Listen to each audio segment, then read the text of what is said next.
আসসালামু আলাইকুম প্রিয় দেশবাসী। বাংলাদেশ ছাত্রলীগের ৭৮তম প্রতিষ্ঠা বার্ষিকী উপলক্ষে দেশ বিদেশে আমাদের ছাত্রলীগের লক্ষ লক্ষ নেতাকর্মী যেখানে যে অবস্থান করছেন সবাইকে পরশুরাম উপজেলা ছাত্রলীগের পক্ষ থেকে রক্তিম শুভেচ্ছা জানাই। বাংলাদেশ ছাত্রলীগ প্রতিষ্ঠা লগ্ন থেকে আজ অবধি পর্যন্ত সময়ের সবচেয়ে দুর্বিষহ জীবন পার করছে আমাদের ছাত্রলীগের সহযোদ্ধারা।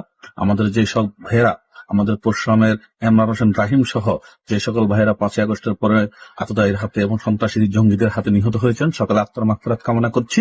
আমাদের যে ভাইয়েরা আমাদের সংগ্রামের সংকটে পাশে দাঁড়িয়ে রাজপথ থেকে গ্রেপ্তার হয়েছেন, জেলখানায় আছেন, তাদের সবাইকে আমি তাদের কৃতজ্ঞতা জানাচ্ছি। তাদের উপর আমাদের যে ভাইরা আমাদের মিছিলের সারথী হয়েছেন তাদের প্রতি কৃতজ্ঞতা জানাচ্ছি। আমাদের ৪ঠা জানুয়ারি ১৯৪৮ সাল থেকে আজ অবধি পর্যন্ত বাংলাদেশ ছাত্রলীগের পতাকাকে উড্ডয়ন রাখতে, বাংলাদেশের পতাকাকে উড্ডয়ন রাখতে যে সমস্ত ভাইয়েরা শহীদ হয়েছেন সকলকে কৃতজ্ঞ চিত্তে স্মরণ করছি। হাজার বছর শ্রেষ্ঠ বাঙালি